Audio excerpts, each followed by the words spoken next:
A week after I fully paid off my condo, my sister showed up and announced that our parents had agreed to let her family move in. She expected me to leave and find another place. I'm 32, single, no kids, and I work in IT. My parents live 30 minutes away, in the same suburb where we grew up. My sister Rachel is 28, married to Mark, has a 1-year-old daughter. She was always the one teachers loved, the one neighbors praised. I was the one mowing lawns in summer while Rachel got to focus on school. My parents didn't mean to pick favorites, but if something broke, it was somehow my fault. If Rachel needed help, the whole family moved mountains. I had just finished paying off my condo 2 months ago, a 2-bedroom place in Chicago. Nothing fancy, but it was mine. Every inch of it had a story.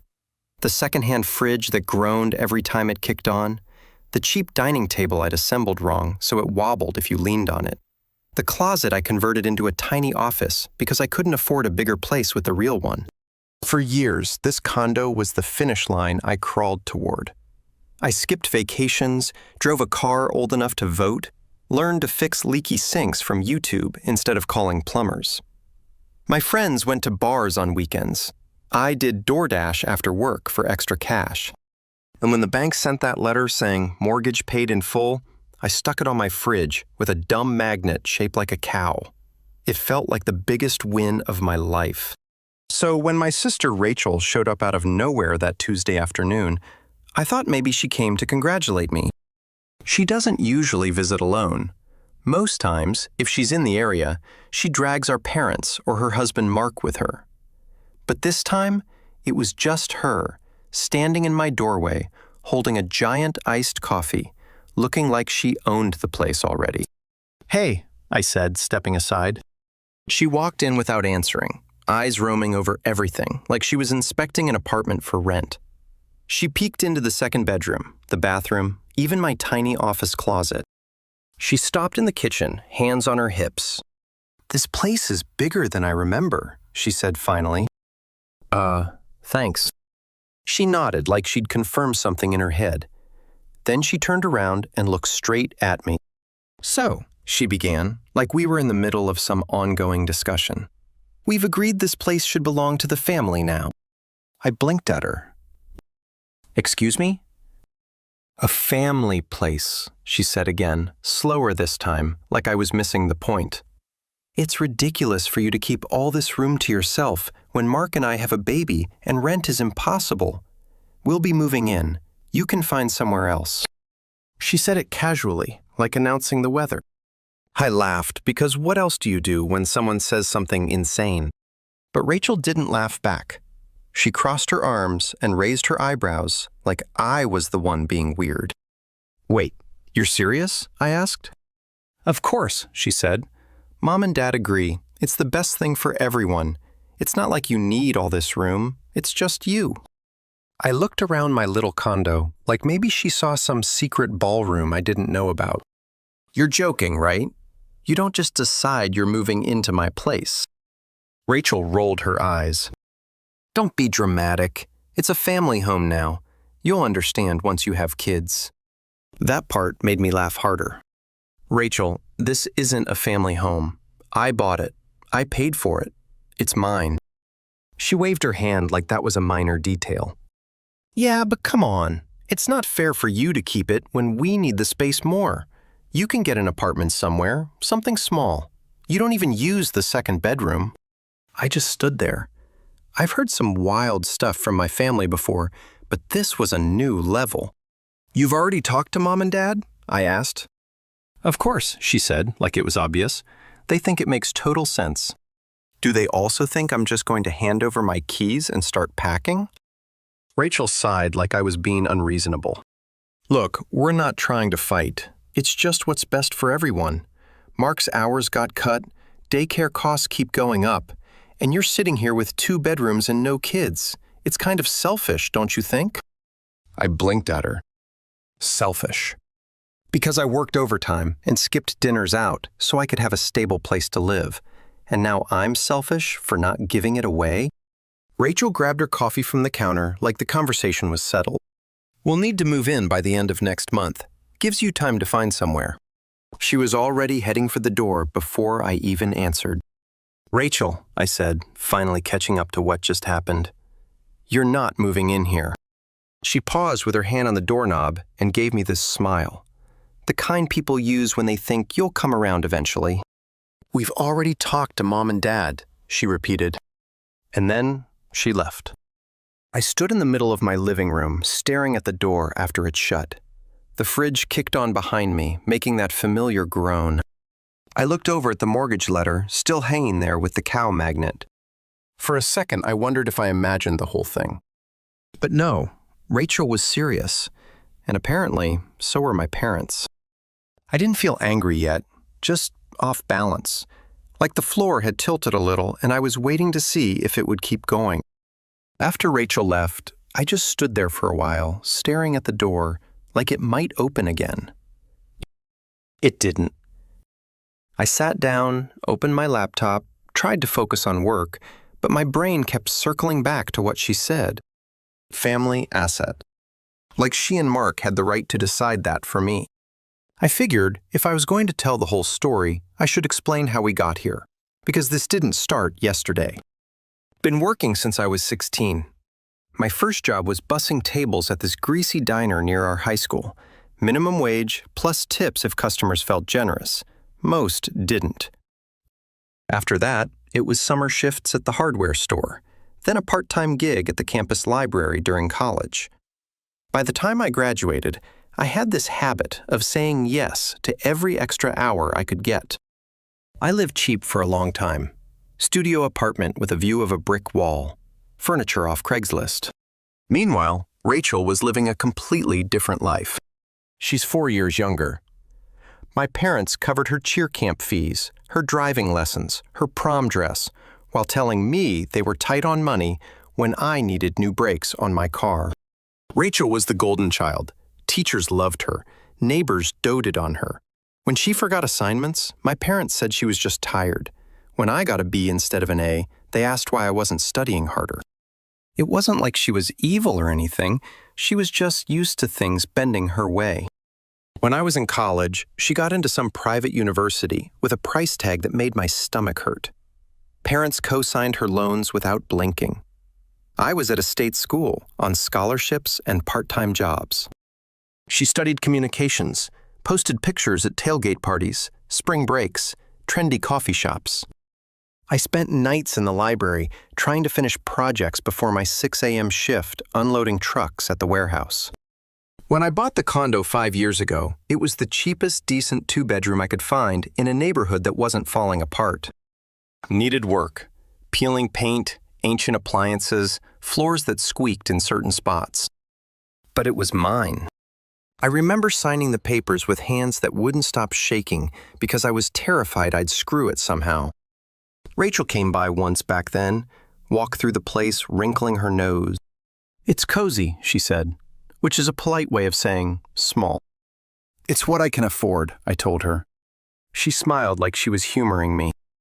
"I mean, I could never live somewhere like this, but good for you." That stuck with me. I worked extra shifts fixing other people's laptops on weekends, lived on instant noodles, skipped buying decent clothes for years just so I could own a place.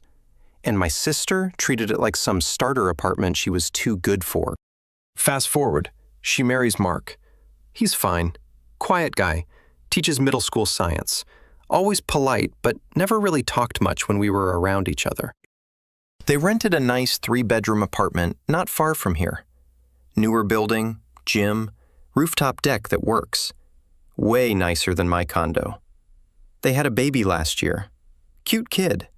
I sent gifts, visited, tried to be the good uncle. Then daycare costs started hitting them. Mark's hours got cut. Rachel quit her part-time marketing job to stay home. Money problems began trickling into conversations.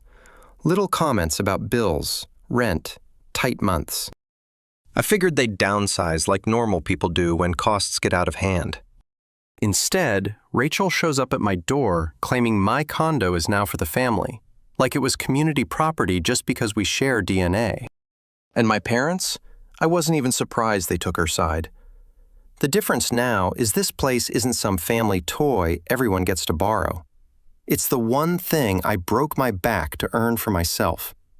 And suddenly, Rachel thinks she can waltz and claim it. And Mom and Dad will back her because they always do. But here's the thing.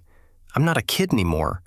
I'm not living in their house, eating their food, borrowing their car. I pay my bills. I keep my place nice. I finally have something solid under my feet. And I'll be honest, hearing Rachel call it selfish for me to keep the place I paid for lit something in my chest I hadn't felt before. Like anger, sure, but also the stubbornness I didn't even know I had. Because this time, it's not about sharing toys or rides to school. It's my home, and I'm not giving it up. The call started the morning after Rachel showed up at my place. First, Mom. "Sweetie, I heard you were a little tense yesterday," she said, in that voice people use when they're about to lecture you, but pretend they're not. "Tense?" I asked. "Rachel told us what happened. You have to see it from her side. They have a baby. Rent's impossible right now." "Mom, she showed up and announced she was moving into my home, like it was already decided. Nobody asked me anything. She probably just assumed you'd help out. Family helps each other. That's what we do." I told her I wasn't agreeing to anything. And she sighed, like I just confessed to being a villain in a movie. "You don't even use the second bedroom," she said, "and it's just sitting there while they struggle. Doesn't seem fair." I told her again it wasn't happening. She said we'd talk more at dinner Sunday. I didn't even know there was a dinner Sunday. By lunch, my phone was buzzing again. My dad this time. Same speech, but with a disappointed tone, like I'd broken some family code. He said things like, "Step up," and "bigger picture." I reminded him I wasn't the one asking someone else to give up their home. He told me not to be dramatic. Then a text from an aunt I haven't seen in over a year. "Honey, they just need a break. You can get another place later."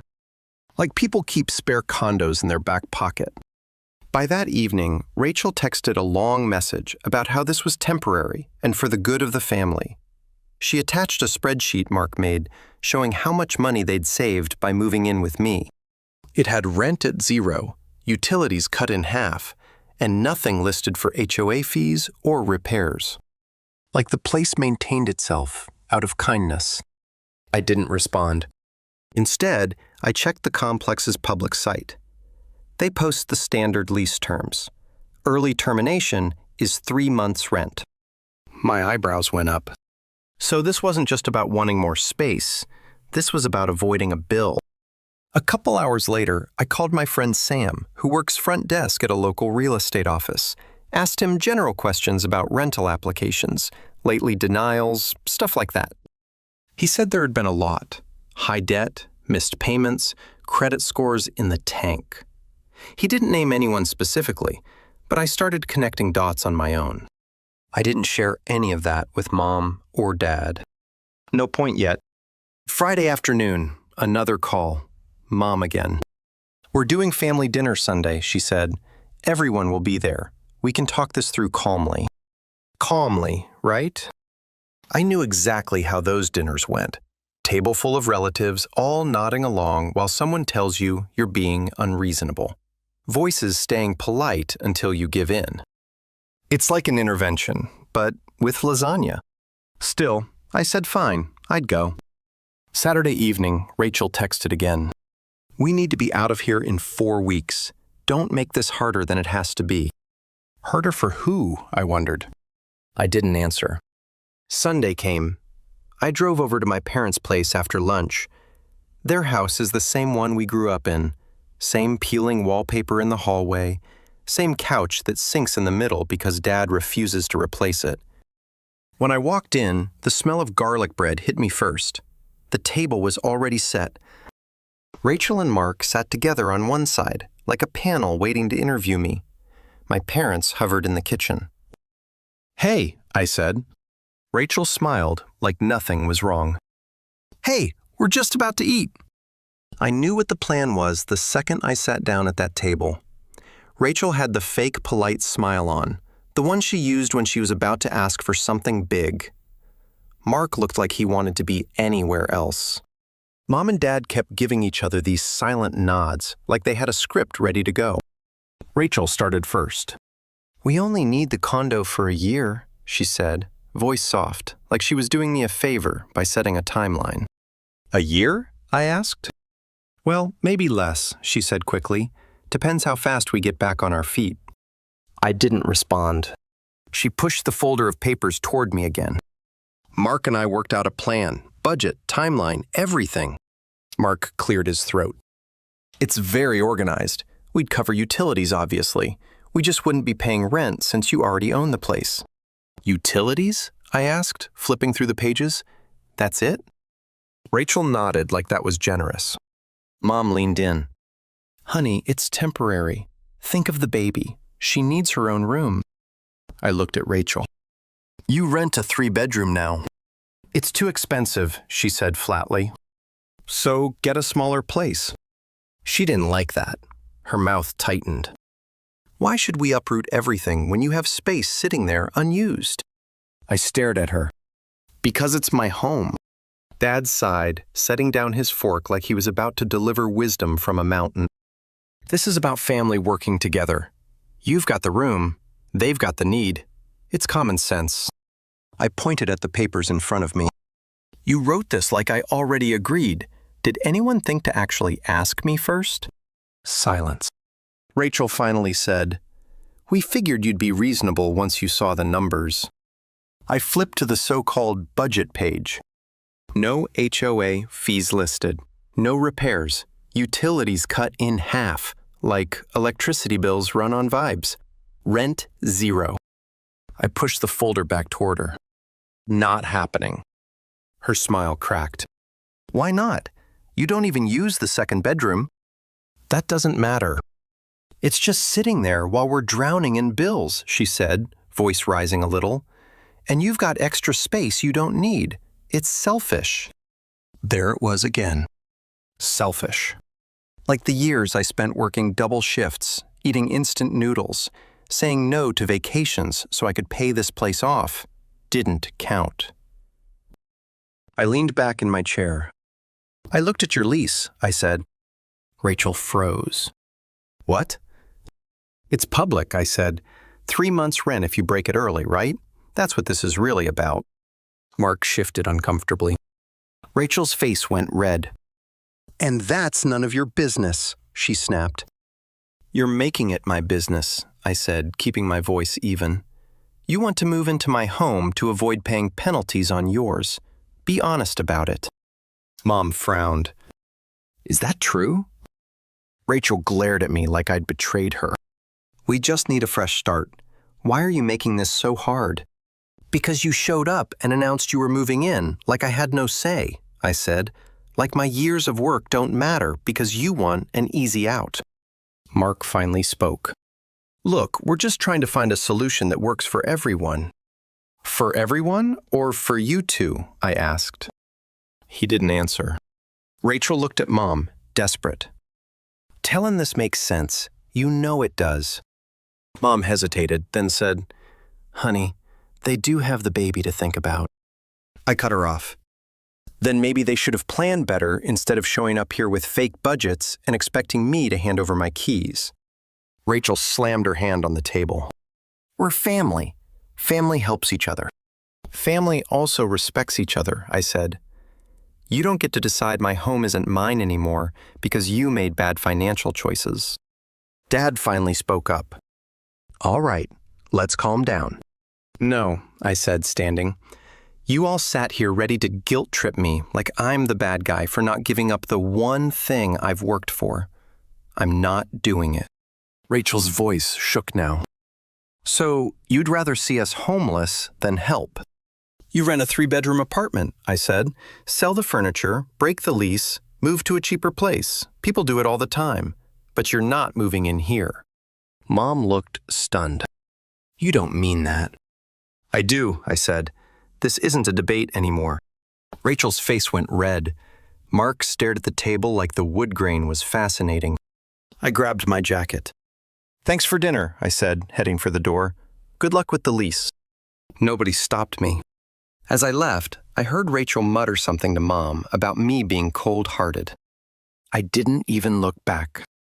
And after dinner, the family chorus kicked in. Rachel with, "We can still work this out." Mom with, "Family comes first." Dad's, "Bigger picture." Even an uncle I haven't seen in a year weighing in with, "She has a baby, you don't." I stopped replying. I wasn't changing my mind. A week passed. One night after work, I got home and noticed something by the door. Fine scratches near the lock. A scuff mark low on the wood, like someone kicked it lightly. I ran my finger over the scratches. Could be nothing, sure, but I've lived here 5 years. I know every dent and squeak in this place. That wasn't there before. My stomach felt heavy. I went inside, locked the door, and sat down at my laptop. I filled out the city's online non-emergency report form. Just the basics. Possible tampering, no entry, no suspects. I hit submit, got the confirmation email, closed the laptop. Next day, I swapped in a drill-resistant deadbolt and added 2 cameras, a door viewer facing the hallway, and a small motion-activated cam inside covering the entry. Both recorded in high definition and sent alerts to my phone. Didn't cost much. Worth every penny if I was right about who was creeping around. For 2 nights, nothing happened. The camera stayed quiet. Still, I kept checking the feeds before bed, volume up on my phone in case alerts came through. 3rd night, it happened. 2:37 a.m. Buzzing phone on the nightstand woke me up. Motion detected at your door. I grabbed the phone, opened the app. The grainy black and white feed showed someone standing at my door. Rachel. Hoodie up, hair sticking out the sides, shoulders hunched. She had something shiny in her hand, moving it around the lock. I felt my chest go tight. I hit record on the app, swung my legs out of bed, and dialed 911. Whispered to the dispatcher, "Someone's trying to break into my condo. I have video." Gave the address, stayed on the line. Rachel kept working the lock like she'd done it before, like she knew I wasn't home. The building's hallway lights kicked on. Automatic timer. She froze for half a second, looked over her shoulder, then went back to jiggling the lock. The dispatcher said units were close, told me to stay put. I watched through the phone screen, heart hammering. A minute later, 2 cops came into view on the hallway camera, walking fast. Rachel didn't see them until they were almost on top of her. I stayed behind the door until the officers came down the hall. When they told her to step back, I opened up and showed them the live feed with the tool at the lock. The cops asked for ID. She stammered, said something about forgetting her keys. I showed them the app recording, her with the screwdriver, clear as day. They detained her right there in the hallway, cuffed, red wrists, the whole thing. I wasn't smug. I wasn't even angry in that moment. Just tired, shaky, like my body hadn't caught up with my brain yet. They asked if I wanted to press charges. I said yes. One cop stayed to take my statement, while the other walked Rachel down the hall. 5 minutes later, Mark showed up, hair messy, sweatpants, looking like he sprinted over. "What's going on?" he asked, voice cracking. "She tried to break in," I said flatly. Mark looked at the cop, then at me. "It's a misunderstanding. She had a spare from before." I cut him off. "I never gave her a spare." "She thought she still had one," he said weakly. "She didn't," I said. Mark rubbed his face. Didn't argue after that, just mumbled something about calling a lawyer and followed the cops out. I locked the door behind them, double-checked the deadbolt, sat on the couch, staring at nothing for a long time. The cameras kept recording until the hallway went quiet again. The morning after Rachel got arrested, I called off work for a couple hours. I wanted everything documented before people started calling me names again. First, stopped at the police station. I turned over the video files. They said they'd pull the 911 audio from dispatch. One of the officers gave me a case number and said the video made things pretty straightforward. They'd filed the report, forward it to the prosecutor, and I'd get updates later. When I got home, I made 2 copies of everything, one on a thumb drive, one in a locked folder in my cloud account. I printed out the incident report and stuck it in a folder with my mortgage papers. Then I emailed my boss saying I'd be a bit late to work because of a personal security incident. That was all I said. He wrote back, "Handle what you need to. Thanks for letting me know." I left it at that. By noon, my phone wouldn't stop ringing. Mom first. "How could you do this to your sister?" she asked, voice sharp. "She tried to break into my condo at 2 o'clock in the morning," I said. "I didn't do this, she did." "You didn't have to call the police," Mom said, like there had been some better option. "She had a screwdriver in my lock," I said. "What did you want me to do? Open the door and offer her coffee?" "Family should handle things privately," Mom said. "Does privately mean pretending it didn't happen?" I asked. She didn't answer that one. 2 hours later, Dad called. Same tone, different words. "She has a baby," he said. "She made a mistake. Don't ruin her life over this." "She made her own choices," I said. "I was asleep in my own home. I'm not apologizing for protecting it." He muttered something about me being cold. I hung up before saying something I'd regret. By evening, my aunt texted, "She didn't mean it, just drop the charges." I ignored it. 2 days later, a neighbor mentioned an old fraud case. Court records showed a deferred sentence and probation from years back. The new arrest didn't violate active probation, but it did mean a new conviction on top of a prior case. I looked it up later. Court records are public if you know where to look. Sure enough, Rachel had a small fraud charge from 5 years ago. Deferred sentence, probation, fine, paid. Nothing major, but it was there. I didn't post about it anywhere, didn't tell cousins, didn't go on some big rant online. I answered the prosecutor's questions, emailed the footage when they asked for it, and kept everything boring and professional. Rachel's case moved fast. They booked her on misdemeanor charges related to the break-in attempt, and the prior case didn't help. She pled guilty to avoid a bigger mess. Judge gave her a short sentence, 3 months, and a criminal record that wouldn't go away this time. Mark texted me while she was inside. Long paragraph about how they'd been under stress, daycare costs, medical bills, rent too high, life coming at them too fast. He said Rachel was just trying to do what parents do, keep a roof over their kid's head. I read it twice, saved it, didn't respond. Their money situation tanked hard after that. They were still in a fixed-term lease. When they broke it, the 3-month penalty hit. After that, they grabbed a short month-to-month elsewhere, and the rate jumped. With Rachel not working, and now with a record, Mark was carrying the whole thing on a teacher's salary. 3 months later, Rachel was out. I heard from Mom they'd moved in with her and Dad for a while. "That's between you and them," I said. "Not my business anymore." Mom didn't like that answer. She said the house was tense. Rachel and Mark argued about bills. Dad hated the noise. Mom tried to keep the peace. I stayed out of it. A month later, I saw Dad in person. He stopped by my condo to drop off some mail that had gone to their address. He looked tired. "Your sister's having a rough time," he said finally. "She made her choices," I said. "She says you hate her now." "I don't hate her," I said, "but I'm done being the person everyone leans on while calling me selfish."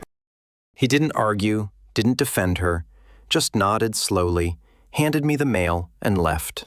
That was the last real conversation we had about it. Life went back to normal for me faster than I expected. I kept my routine the same.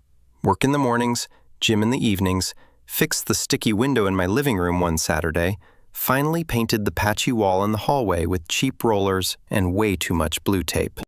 Little things I'd been meaning to do for years. Later, I heard through my mom that Rachel wanted to clear the air. My first thought was she wanted to yell at me. My second thought was she probably wanted something again. I didn't reach out. Instead, I mailed them a single thing. A framed photo of my front door with the new lock installed. Under it, a short note. Hope you find a place that's yours for real. No swearing, no insults, just clear. 2 weeks later, Mom called. Rachel wants to talk, she said carefully, like I was a wild animal she didn't want to spook. About what? She wants to apologize, Mom said. Does this apology come before or after she asks for something? I asked. Silence on the line. I'll meet her, I said finally. But here's the deal. My home is off the table. Nobody shows up uninvited. If she can't agree to that, I'm not coming. Mom agreed. The meetup was set for Saturday at their house. Neutral ground, Mom said. Rachel was already there when I arrived, sitting at the kitchen table, arms crossed, chin up. Mark sat next to her, looking like he wanted to disappear into his chair. I sat across from them. All right, I said. You wanted to talk, go ahead.